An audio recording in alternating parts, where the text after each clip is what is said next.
music. Now, when I say music, I make it quite clear that I believe music, like sexuality, like sex is a normal human function, right?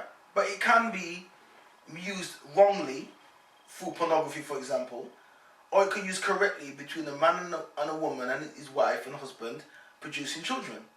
So you can't remove sex from human experience, or food, or eating. This is not intelligence. This is not logical, right? These are part and parcel of human experience. Singing is a communication. Little children in the playground sing. You don't have to tell them to do it. They will start making up nursery rhymes on the spot and start talking, Peter Piper picked a pumpernickel, I can't say it, but something along those lines. But the point is, it's through nursery rhymes and through repetition that children learn things, right? As we said, we can see in nature, the birds, they start singing to each other. So, are we talking of singing, or are we talking of playing music, or, putting instruments together to create a sound? Now, ultimately, it's the sound is the issue, right? But in anything, there's positive and negative. So the point is, it can't be necessarily music as such. It is the sound that is made, and does that sound entice you to do X, Y, and Z? Or does it take you from the remembrance of Allah subhanahu wa ta'ala? Does it move you from that, right? And if it makes you want to worship shaitan or do something negative, that's different. But what we're saying here is that music in and of itself is not forbidden. I repeat, music in and of itself is not forbidden. So anybody out there who believes that it is, these people have to check their rationality, because it's an irrational, emotional response, and it's not logical for you to think that.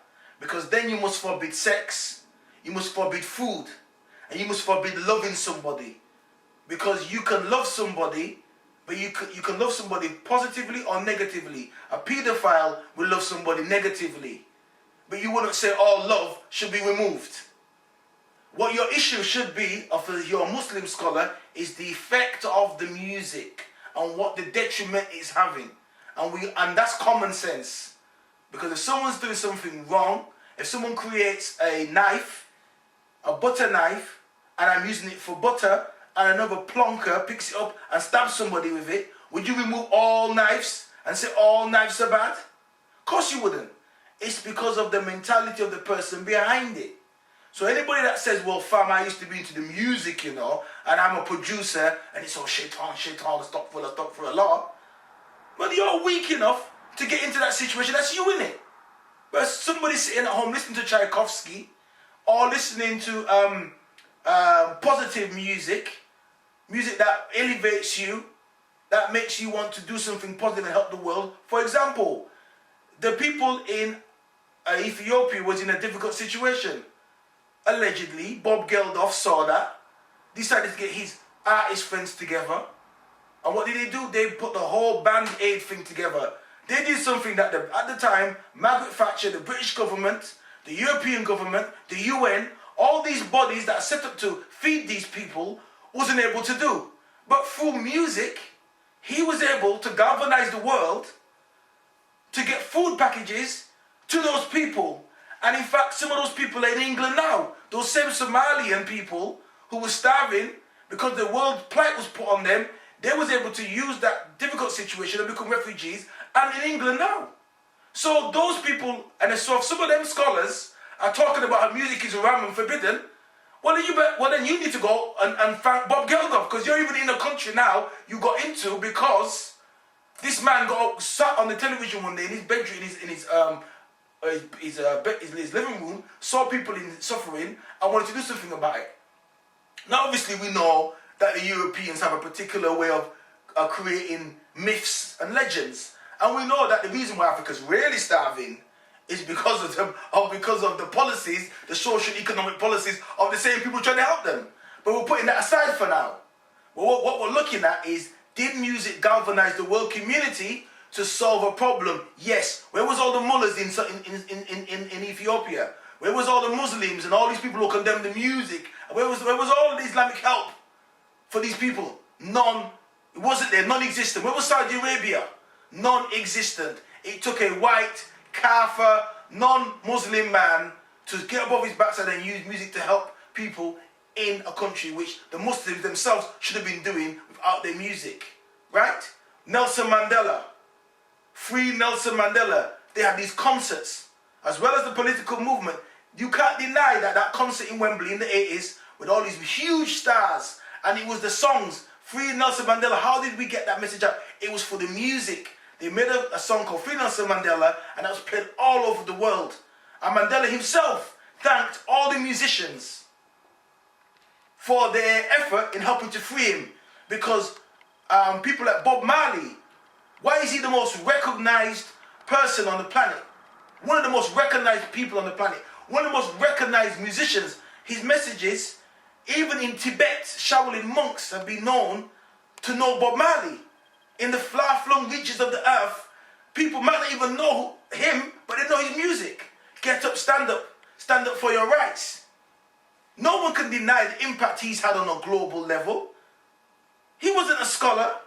He wasn't a man, doing evil. He wrote lyrics, music, and he put music out there that raised up generations of people. This is why he is seen as a freedom fighter. He's not seen as somebody who's blowing up children on buses or seen as someone who's running down soldiers in the street and killing innocent people. He's seen as somebody through the music is doing something helpful to humanity. So we can see, even in a daily situation during the war, when the people was in the factories in World War II, they wanted people to work to produce weapons to fight Hitler, to fight fascism. And they realized that the blacks had the ethic of work songs. That the blacks, when they worked in the field, they sang to each other, they threw lyrics to each other, and they was inventive and they worked hard and they produced more. And they took the same thing and put it in the factories in England, and they was able to produce weapons, and they was able to produce a work ethic among them. Even in the army, they put military bands, military music when they went to war. The Janissars, which is the Turkish Imperial Army, was one of the most feared armies in Europe, and they conquered most of the known world at the time because people would hear the music first. They would hear these people marching with the music coming towards them, and there would be this fear. Oh my gosh, they're coming, because the music helped to put the image out. And these people spread Islam according to some particular people's beliefs. No one had a problem with that. So the point is, we can see in the world sense, even in the modern world, Band Aid, these concerts for Free Nelson Mandela. Many times when you want to galvanize young people, you do it with a concert. And if you want to get into a political agenda, yes, you can organize them for wickedness and sin. No one's denying that. But what we're saying is, though, there's two halves to the story. You're saying it's forbidden. You're only giving us one side to the coin. But there's two sides to the coin. And what we're saying is that your side is irrational and illogical and unfounded. And we're saying, like with anything in life, you have to have the balance.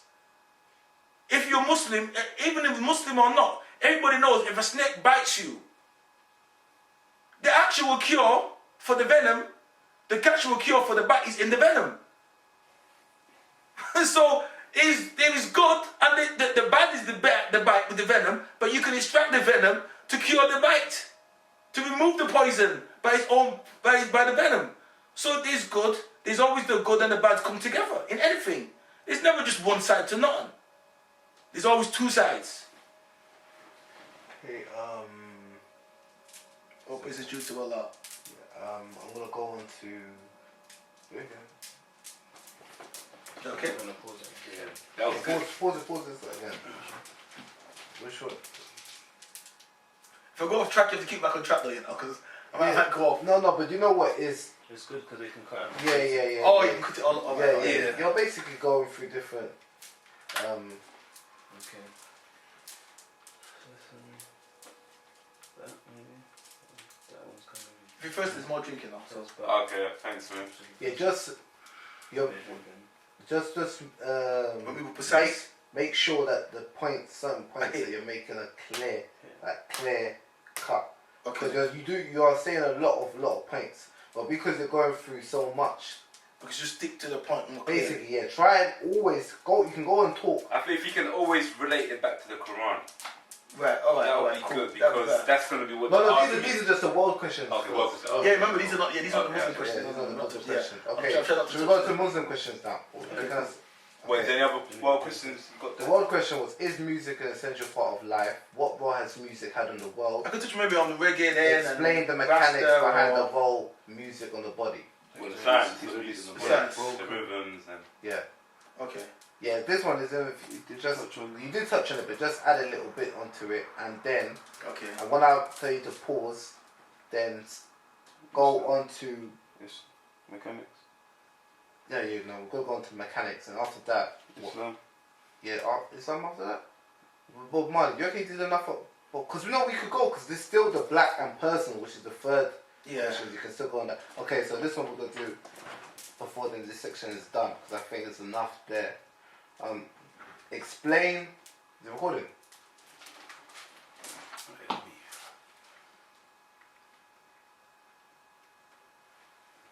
Okay, yeah. Okay. Explain the mechanics behind the role of music or instruments on the human body and in nature. Well, the role of music, instruments can be therapeutic, and there's cognitive evidence that research has been done to show that if somebody, for example, a young person or a young adult, they learn an instrument, and at the same time as a child that's not learning an instrument, because we have a left and a right hemisphere, one's more creative, one's more logical, the musical instrument can help you to access both of these areas. And it helps you to access them in a way which the child who hasn't learned or is not using music doesn't. So there is this phenomenological aspect about music, in that because we are surrounded by sound waves, yeah, there are octaves that operate below our hearing threshold, and there's those that operate on a higher frequency. It's all about frequencies and vibrations. So within nature itself, you've got these different dimensions of vibration, and some of these vibrations can go upwards and produce this positive feeling, and some can go downwards and produce a negative feeling. If, as human beings, we have the ability to tap into these sound waves and bend them in a way by using instruments to access these sound waves and produce different types of sounds. So some sounds can give you a feeling of elation because once we hear them, they tap into the cognitive aspects of our brain, into the different portions and areas of our brain, either the frontal lobe or the back areas. There's different aspects that these neuroscientists have actually accessed and actually realized that each particular part, the music has an effect on it. Singing has an effect on it. Moreover, they find that usually the effect of music or ability to tap into these frequencies produces these hormones which are more relaxing and calmer because of the vibrations, these positive vibrations that we have within us. So what they found is that these have developed in an evolutionary sense over the millennia that humans have been on the planet. So they're not something that has necessarily, that just exists in of itself. We are tapping into energies that exist around us as humans. And we're able to, by using that, we're able to create music that brings us and ties our communities and our cultures together. This is what's happening. So the music on the body, Shakespeare said, if music be the food of love, then the world must live on. So it's almost related to our experience.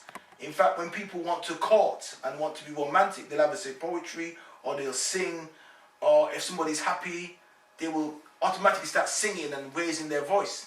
So we can see physiologically that music has this effect. It releases these hormones that makes us feel happy, that makes us feel joyous, and it can bring us closer to the Creator. It can actually make us feel good about ourselves, good about other people, and good about humanity. And this is the key thing. It's not necessarily meaning depression, negative, and negative, because what you find is that if the person has a negative mentality anyway, they're going to try and find music that ties into that negative feeling that they have. If someone has a positive outlook, then they're going to move towards, be drawn towards music that's positive, or want music around them that makes them feel positive. So the issue about music being wrong or forbidden, if the person has issues within themselves, they tend to project that outwardly. And this is the issue. Because that which you fear, you want to remove and condemn. Now, let's look at that fear again. If we look at rock and roll when it first came out, what did they call it? Nigger music, jungle music, ape music. What did they call jazz? Nigger music, jungle music, ape music. What did they call ragtime with Scott Joplin back in the 20s? Nigger music, ape music. What they feared at the time, which was the white male, the fear was really of the black male, the power of the black male. That's what they really were scared of, right? So they knew that this black man was able to create music, and they know music can be used in courtship. Music can be used to break down barriers. But the barrier they didn't want broken down was the barrier of miscegenation. They didn't want their woman, they didn't want their young white female or the young white males being influenced by nigger music, ape music, by coons, by sambos, by mango munchers. That's what they used to call black people. And some of you still like that nowadays. Because you don't stand up for yourself, and you listen to people tell you that your art form and your humanity, which is your musical expression, is somehow backward and ape-like, and you listen to this and go on with them. You haven't changed. So this is what they will call you in order to take away the power